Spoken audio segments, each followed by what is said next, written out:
Goeiedag, is 'n voorreg om weer saam met u rondom die woord besig te wees. Ek bid dat die Heilige Gees ons daarin sal lei. Ons kyk vandag na gebed. En ons gaan lees 'n gedeelte uit Jeremia 33, maar ook kyk na die Heidelberg Katekismus 145. Heidelberg Katekismus is 'n belydenisskrif en 'n belydenisskrif is eintlik maar 'n tematiese opsomming van wat die Bybel ons leer. Ons lees Jeremia 33 vanaf vers 1. Die woord van die Here het tot Jeremia gekom. Hy was toe nog ingeperk in die binneplaas van die paleiswag. So sê die Here, hy wat die aarde gemaak en so gevorm het dat dit nie wankel nie, wie se naam Here is. Roep my aan en ek sal jou antwoord en jou vertel van groot en onverstaanbare dinge waarvan jy nie weet nie. So sê die Here, die God van Israel, oor die huise in hierdie stad en oor die konings van Juda se paleise wat afgebreek is en oor die beleringswalle en oor die wapens waarmee die Galdeërs teen julle kom veg, die huise wat deur die Galdeërs volgemaak is met die lyke van mense, wat ek in my gloeiende toring om die lewe wou bring, toe ek nie meer vir hierdie stad omgegee het nie, omdat hy so baie sonde gedoen het.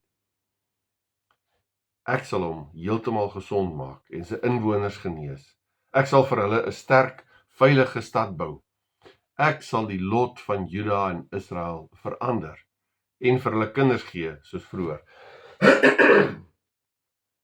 Ek sal hulle reinig van al die sondes waarmee hulle teen my oortree het en al hulle sondes vergewe waarmee hulle teen my oortree het en in opstand gekom het. Dit sal my naam groot maak en aan my blydskap verskaf, aan my lof en eer gee voor die nasies van die aarde wanneer hulle hoor van al die goeie wat ek vir my volk gedoen het. Die nasies sal bang wees en my dien oor al die goeie wat ek doen en oor die vrede wat ek vir Jerusalem gee. So dit gaan veral in daai vers 3, dit gaan hier oor die situasie in Israel en dat die Here gestraf het en tog weer hulle terugbring na hom toe. Maar hierdie gedagte in hoofstuk 3 wat ons nou verskillende gedeeltes verder gaan belig. Jeremia 33 vers 3, roep my aan en ek sal jou antwoord en jou vertel van groot en onverstaanbare dinge waarvan jy nie weet nie. Ons bely dit ook dan, soos ek sê, belydenis is 'n tematiese opsomming en dan wat bely ons, wat sê die Bybel oor gebed? En dan vra ons in vraag 118, wat het God ons beveel om van hom te bid? En dan is die antwoord in die belydenis alle geestelike en liggaamlike behoeftes wat Christus saamgevat het in die gebed wat hy ons geleer het. En dis die Onse Vader gebed. Hoe moet 'n gebed dan wees wat God behaag en deur hom verhoor word? Ten eerste moet ons alleen die enige ware God wat hom in sy woord openbaar het, van harte aanroep. Ons moet God aanroep van harte vir alles waarvoor hy ons beveel het om te bid. En ten tweede moet ons nood en ellende reg en grondig ken, sodat ons voor hom, voor sy majesteit kan verootmoedig. En ten derde het ons die vaste grond dat in ons gebed, terwyl ons dit nie verdien nie, tog ter wille van die Here Jesus Christus sekerlik wil verhoor, soos hy dit vir ons in sy woord beloof het. Wat verwag God? Dat ons aan hom moet vra, as ek net gesê het, alles wat ons nodig het, na liggaam en gees. Iemand het so gepraat oor gebed. Hy het gesê, gebed, om te bid, is om jou siel uit te stort voor die Here. Dit is die allerteerste, die allerintiemste van ons lewe en aan ons verhouding met God. Die bid gaan in 'n innige geloofsgemeenskap met God. Gebed is om te praat oor alles met ons hemelse Pa.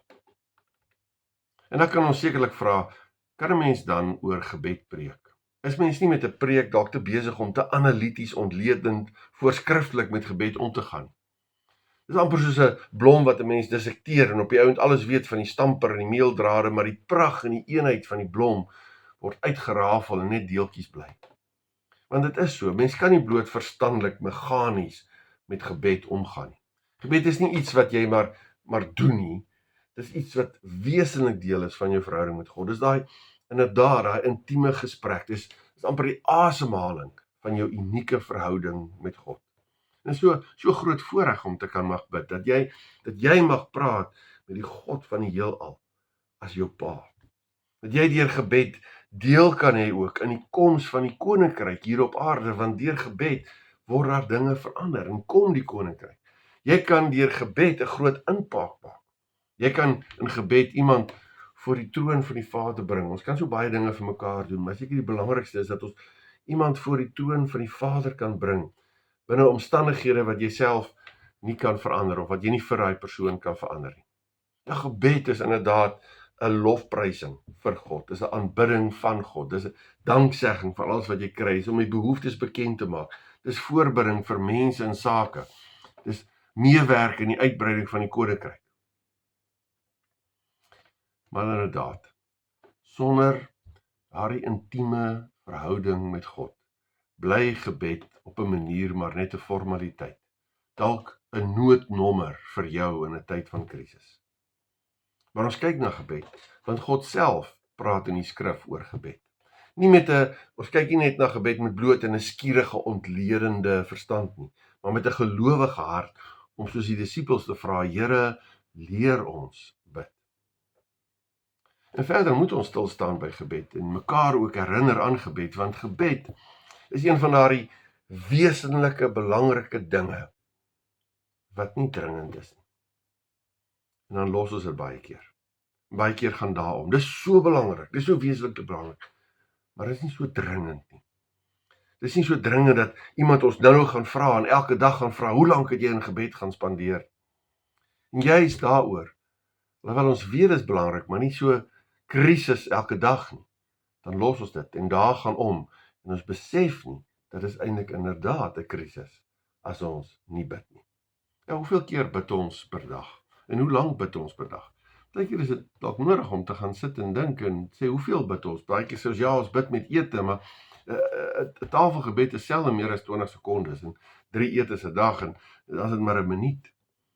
Hoe lank bid ek en jy? Hoe lank spandeer ek en jy tyd met die Vader om in gesprek met hom te wees, binne daardie intieme verhouding? Ja, ons almal weet gebed is belangrik, maar die praktyk van ons gebedslewe sê eintlik hoe belangrik gebed vir ons is. Hoekom moet ons bid? Nou, eintlik wat ons reeds gesê het, omdat ons 'n verhouding met God het. Hoe kan ons in 'n verhouding met iemand leef, sonder om met daai persoon te praat? Nog baie meer, hoe kan ons dan in 'n verhouding met God leef, as ons nie met hom praat? Gebed is die asemhaling van ons verhouding met God. En God is nie daar ver, daarbo nie, maar hier naby in 'n verhouding. Hy's deel van ons dag, hy's betrokke by alles wat gebeur. En wanneer die Here sê, roep my aan, in Jeremia 33 wat ons gelees het, dan word die voorafgaande vers, dan staan daar, so sê die Here, wat die aarde en gemaak het, en so gevorm het, wat nie wankel nie, wie se naam Here is. En hierdie naam Here dui op die verbondsnaam van die Here, Jahwe.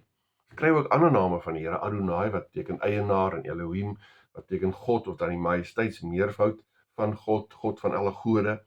Maar Jahwe dui op die eie naam, die verbondsgod, gaan oor verhouding met sy volk. En so sien ons dat hier is dit juis vanuit 'n verhouding dat die Here sê, roep my aan. God wat in 'n verbondsverhouding met sy kinders staan. Ons kan deur die bloed van Jesus Christus wat gekom het om vir ons te sterf, ons is skuldig, en ons kan nie na God toe nader nie, ons kan nie in 'n verhouding met God leef nie. Maar Christus het gekom na hierdie aarde, hy het mens geword, terwille van ons, volkome gewees, en ons sondes op hom geneem, en daarvoor betaal aan die kruis, tot in die dood toe, maar ook oorwin en opgestaan, en hy sit aan die regterhand van God, en deur geloofsomhelsing, kan ons weer in 'n verhouding met God staan, omdat Christus vir ons sondes betaal het, en het weggeneem het, sodat ons weer met God in 'n verhouding kan wees. En dan kan ons weet, maar God is nie ver nie, God is Abba, God is Papa. Hy is lief vir my, ek is kosbaar in sy oë, hy is nooit ver van my af. En daarom, omdat ek deur geloof in hierdie intieme verhouding met God is, daarom kan ek, mag ek en moet ek met God praat. Ek kan nie God ignoreer soos hy nie deel van my lewe is. En daarom vra die katekismus ook, waarom is die gebed vir die Christen nodig? Gebed is eintlik juis daai asemhaling van daai verhouding van 'n kind van God. As jy God nie regtig ken en 'n verhouding met hom leef nie, dan gaan gebed eintlik maar, ja, as ek net gesê het, amper maar formalisties wees, of uiterlik wees, of dan net 'n noodnommer as die pop op die fan slaan. Nee, bid is om die Here te ken en 'n verhouding met hom te gaan staan. Maar in die tweede plek, ons moet bid omdat ons daardeur ook ons afhanklikheid van God bely. Baie keer vra mense, hoekom moet ek bid? Want God weet alles, en God weet alles. Johannes 21, en alles wat gebeur volgens God se raadsplan, Efesiërs 1, maar deur te bid en ons behoeftes voor hom uit te stort, erken ons dat hy is ons lewe, en dat hy vir ons sorg, en dat ons in alles van hom afhanklik is. Ja, gebed is 'n erkenning van ons nood, ons nietigheid, soos vraag 1, die antwoord 1:7 ook sê. En dat ons juist daarom bid, om dit te erken voor God. Jeremia 33 beteken ook, ons is afhanklik van God se insig, dat hy vir ons moet leer en wys. Deur te bid erken ons, soos Petrus in Johannes 6 vers 68, sê hy, Here, na wie toe sal ons gaan? U het die woorde wat die lewe gee. So ons kan nie ware oplossings en ware lewe by iets of iemand anders te kry, as alleen maar by die Here. Ons is van die Here afhanklik, en daarom moet ons bid. Maar dan moet ons ook bid, want God sê so, dis God se opdrag. God eis dit van ons as deel van ons dankbaarheidslewe. Deel van wat God vir ons sê, is dat ons moet bid, en dat ons gedurig moet bid. So baie keer gaan dit oor ek, en wat vir my logies sin maak, en maak dit 'n verskil om te bid, en ek wil die belangrikheid van gebed evalueer. Maar, soos met baie dinge in die Bybel, is dit, as ons verstaan, ons het met God te doen, en as God sê ons moet iets doen, dan moet ons dit doen, want God sê so. Ons staan in 'n verhouding met God. Jesus is ons verlosser. Hy is ook ons koning en ons eienaar, en daarom moet ons gehoorsaam wees as hy sê, bid en bid gedurig. Of as hy sê, roep my aan in Jeremia 33. Ja, die eerste plek vir Jeremia in hierdie konteks is dat hy hom moet aanroep oor die besondere situasie waarin hy is en wat hy dan moet profeteer. Die Here gee nie net openbaring nie, hy moet die Here aanroep daarvoor. Maar ook vir ons as gelowiges het elkeen 'n eie unieke omstandighede. En ons elkeen het 'n unieke roeping, en daarvoor moet ons die Here aanroep. Lukas 11 sê, vra en vir julle sal gegee word. Kolossense 4 sê, volhard in gebed. 1 Tessalonisense 5 vers 17, bid gedurig. Ja, op 'n unieke goddelike wyse het God binne sy raadsplan, binne sy alwetendheid, die gebeure van die gelowiges deel gemaak van sy besluit en sy raadsplan. En ons verstaan dit nie altyd so mooi, en ons weet nie mooi hoe alles in mekaar steek nie, dat God bepaal, en tog sê hy ons moet bid, en dat dit inderdaad dinge verander. Maar ja, ons weet nie presies hoe dit in mekaar steek. God bepaal, God weet alles, en tog sê hy bid, en dit verander dinge. Op 'n goddelike wyse, dan verander gebed die Here se plan. In Jakobus 4 vers 2 sien ons, waar die Here sê, julle kry nie, omdat julle nie bid nie. Sodat gebed het gevolge. En ons moet bid wat God sê ons moet bid. Dit nie net ons eie selfsugtige begeertes vervul nie, maar ons moet bid, en ons moet bid volgens God se wil. So gebed het 'n effek in ons lewe, en baie dinge gaan daarvan af, en tog weet ons, dat ons hierdie anker het, dat bo alles is God steeds in beheer. Hy weet alles, hy bepaal alles, niks vang hom onverhoed nie. En daarom verklaar ons ook in die Heidelberg Katekismus, dat ja, ons God gee dinge alleen vir die wat hom daarvoor bid en dank, en tog weet ons, God is inderdaad nog steeds in beheer. Alles hang nie af van my en my gebed. Mense sê ook soms, ek moet bid, omdat ek, as ek so voel. Mense moet nie onopreg wees nie, jy moet net bid wanneer jy so voel. Maar gebed is die grootste deel van ons dankbaarheidslewe. Ons bely dit ook so in die Heidelberg Katekismus. Om geloofsdade, ook as mens geloofsdade doen, uit dankbaarheid, dan doen ons dit nie net wanneer ons so voel nie. Ons voel nie altyd om die regte ding te doen nie. En tog moet ons die regte ding doen, en so uit dankbaarheid aktief te antwoord op die genade van die Here. En dit is ook so met gebed. Soms voel ek nie om te bid nie, en tog moet ek bid, want God sê, ek moet bid. Iemand het ook gesê, as jy nie voel om te bid nie, is dit die sekerste teken, dat jy moet begin bid. Maar ons moet ook bid, ons moet net bid, omdat ons hart by God kan uitstort. God ken jou voor jou geboorte af. Hy het jou aan mekaar geweef in die skoot van die moeder. Hy weet alles van jou af. God verstaan jou situasie, waar jy self of mense nie eens kan verstaan. God hoor. En daarom moet ons bid, ook wanneer ons ontsteld is dit juist die eerste plek, waar ons hart loop, is na God toe, om in gebed met God te praat. In Johannes 6 wat ons net gelees het, waar Petrus sê, Here, na wie toe sal ons gaan? In Psalm 62 sê, stort julle hart voor hom uit. Daar die dinge waaroor jy dalk so moeilik praat, die dinge wat so diep hier binne sit, waar jy stikkend geslaan is, wat jy nie altyd verstaan nie. By God kan ek kom sonder filters, sonder maskers, met alles. Hy weet in elk geval alles. Hy verstaan en hy is die een wat jou vashou in liefde en sê, stort jou hart voor my uit. Daar's 'n plek waar jy nie geoordeel word nie, waar daar 'n geborge tuiskoms is, waar jou situasie verstaan word beter as wat jy dit self verstaan. En dit is daar in gebed voor jou Vader. Ons moet bid, want ons staan in verhouding met hom, ons moet ons afhanklikheid daardeur erken. God gee ons die opdrag, en juis is die plek waar ek my hart kan en mag en moet uitstort. Maar hoe moet ons bid? Kom ons kyk in die tweede deel, hoe moet ons bid? Eerstens, alleen tot God drie enig. So sê die Here, hy wat die aarde gemaak het, en so gevorm het dat die wankel nie, wie se naam Here is, roep my aan. Ons kan nie maar net bid in die algemene nie. Ons kan nie maar bid na veel godendom, of een of krag, of mag, of heilige wees nie. Gaan oor God, God drie enig, Vader, Seun, Heilige Gees. Hy is die enige ware God. Hy wat die hemel en aarde gemaak het, wat ons in verhouding kan staan deur geloof in Christus. En ons gebed, ons hulpgeroep, ons lof, ons aanbidding moet tot God gerig wees. Hy, die een wat hemel en aarde gemaak het. Hy en hy alleen is waardig om geprys te word. Hy en hy alleen is almagtig, en by hom alleen is daar ware hulp en troos te vind. Maar nie net hy wat almagtig is nie, maar as ons net gesien het ook, hy wat in verhouding met ons staan. Hy wie se naam Here is, hy ook, wat ons net gesê het, hy op die verbondsnaam, die verhoudingsnaam met sy kinders. Ek moet tot God bid, en God moet die fokus van my gebed wees. En daarom kan my gebed nie meer gaan net oor ek en my lysie van alles wat ek van die Here wil vra nie. Maar dit gaan oor God. Jakobus sê, as julle bid, ontvang julle nie omdat julle verkeerd bid. Julle wil net julle selfsugtige begeertes bevredig.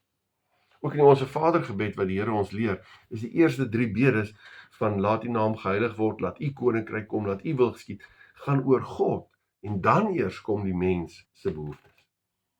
Ook later in vers 9 van Jesaja 33 sê die Here, dat hy die volk se sondes vergewe, en dat hy hulle sal reinig, en so sy naam groot maak. Dit gaan nie net oor die volk en hulle sondes, en wat vergewe moet word, en heel gemaak word, maar het gaan oor sy naam wat geëer moet word. Ook in gebed moet ons gerig wees en gefokus wees tot God. Dis hoe ons moet bid. Maar ook in die tweede plek moet ons bid vanuit ons hart. Ons hart uit met die Here praat. Ons hart uitstort voor die Here, sê Psalm 62. Ons bely dit ook so in vraag 116 met hartlike versigtings. Ons moet die Here van harte aanroep. Opreg uit die hart. Matteus 15 vers 8 sê die Here, hierdie volk eer my met die mond, maar hulle hart is ver van my af. Nou die konteks gaan oor hoe jy die Here dien. Maar die beginsel is dieselfde ook met gebed. Dit help nie, jy praat met die Here met jou mond, maar jou hart is nie daar nie. So gebed gaan nie oor groot woorde of bepaalde formules nie. Gebed gaan nie oor die bepaalde lengte wat dit moet wees, of die bepaalde posisie waarin jy moet wees as jy bid nie. Dit gaan nie daaroor dat jy op 'n bepaalde plek moet wees nie. Gebed is praat met ons hemelse Pa vanuit ons hart, opreg.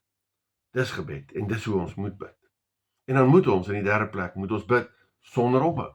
1 Tessalonisense 5 vers 17 sê, bid gedurig. Ja, ons almal ken Moses 4 vers 8 van braai gedurig. Maar so baie keer vergeet ons 1 Tessalonisense 5 vers 17 wat sê, bid gedurig. Dis dit deel van jou lewe, dis deel van jou verhouding met God. Ons sê ook dat ons bely dit ook in vraag 116, dat jy sonder ophou met God moet praat. Lukas 18 vertel van die verhaal waar die weduwee wat aangehou het om te vra dat reg sal geskied, en toe verhoor, dat is gebed verhoor. Kolossense 4 vers 2 sê, volhard in gebed. Volhard ons in gebed. Om genoeg te bid en aan te hou bid, maar ook aan te hou bid oor 'n bepaalde saak. Belangrikheid van gebed word so hier beklemtoon. Hoeveel bid jy elke dag? En hoe is daar volharding in jou gebed en die wete dat 'n oplossing alleen maar by God is? Die vraag is sekerlik, wanneer hou jy op om te bid vir 'n spesifieke saak? En sekerlik is die antwoord nie so duidelik nie, want die Here sê volhard in gebed. En die Here sal die antwoord gee. Die Here sê ook hier in Jeremia 33, roep my aan en ek sal die antwoord gee. En daarom, waarskynlik kan mens sê dat ek moet volhard in gebed, totdat ek vrede het dat die Heilige Gees my oortuig dat my gebed verhoor is. En dan is my gebed nie noodwendig verhoor met 'n ja nie. God se antwoord kan ook wag wees. God se antwoord kan ook nee wees. God se antwoord kan ook wees op 'n ander manier wat ons vra. Maar ek moet bid en ek moet volhard in gebed en aanhou bid totdat ek vrede het onder leiding van die Gees dat God my antwoord en God my geantwoord het. Al is die antwoord soms wag, nee of op 'n ander manier. Maar ons moet ook bid met danksegging. Ons is eintlik so voorhand liggend. Ons kan nie nog goed vra voor ons nie dankie gesê het. Gebed is nie 'n inkopieslysie. Efesiërs 5 vers 20 sê, dank God die Vader altyd oor alles in die naam van ons Here Jesus Christus. Gebed is deel van ons dankbaarheidslewe. Gebed is 'n antwoord op God se genade. Maar as ons vra hoe ons moet bid in die vyfde plek, dan moet ons bid met geloof en met 'n verwagting dat die Here ons sal verhoor. Nie omdat ons dit verdien nie, maar ter wille van die naam van Christus wat vir ons intree en wat vir ons hierdie verhouding gegee het, sodat ons kan vra van ons hemelse Vader. Jakobus 1 vers 6 sê, maar 'n mens moet gelowig bid en nie twyfel nie, want iemand wat twyfel is 'n brander in die see wat deur die wind aangejaag en heen en weer gedryf word. So 'n mens wat altyd aan die twyfel is en onbestendig is in al sy weë, moet nie dink dat hy iets van God sal ontvang nie. Of Markus 11 stel dit nog baie sterker. Daarom sê ek vir julle, alles wat julle in gebed vra, glo dat julle dit al ontvang het en dit sal vir julle so wees. Dit word so in ekstreem gestel om die belangrikheid van geloof te beklemtoon. Hebreërs 11 ook. As iemand nie glo nie, is dit onmoontlik om te doen wat die Here wil. Wie tot God nader, moet glo dat hy bestaan en dat hy die wat hom soek beloon. Bid met die vaste wete dat God hoor en dat God verhoor. Net wat net ook gesê het, die Here kan ook sê nee, die Here kan ook sê wag, die Here kan ook sê ek antwoord op 'n ander manier. Maar weet met geloof dat God hoor en verhoor en dat alle dinge by God moontlik is. God antwoord soos dit die beste ook vir jou is. Nie altyd soos ek dit vra nie. Ons sluit af. Gebed is ons asemhaling in ons verhouding met God. En daarom moet ons bid, want ons staan in 'n verhouding, ons is afhanklik van God. God sê ons moet bid en ons kan ons hart voor hom uitstort. En dan bid ons, en ons bid tot God, ons is gerig tot God in ons gebed, vanuit ons hart, sonder ophou, met danksegging, gelowig. Mag ons in ons gesprek, ons intimiteit met God, elke dag beleef, hoe ons deur ons gebedslewe net nog meer ervaar van wie God is en wat hy doen in ons lewens. Amen. Kom ons bid saam. Onse Vader, U wat ons God is, U wat ons Vader is, U wat ons net ook kan hardloop met vrymoedigheid deur die genade in Christus Jesus. Here, ons kom na U toe en ons is net verwonder oor die voorreg daarvan. Ons wil net kom stil sit by U voete, in U teenwoordigheid wees, want daar is dit vir ons die beste. Dis vir ons geborgenheid, dis vir ons ware lewe. Ons bid dit in die naam van ons Here Jesus Christus. Amen. Die genade van ons Here Jesus Christus, die liefde van God ons Vader, en die gemeenskap het teenwoordig wees, die krag van die Heilige Gees, is en bly met u elkeen. Amen.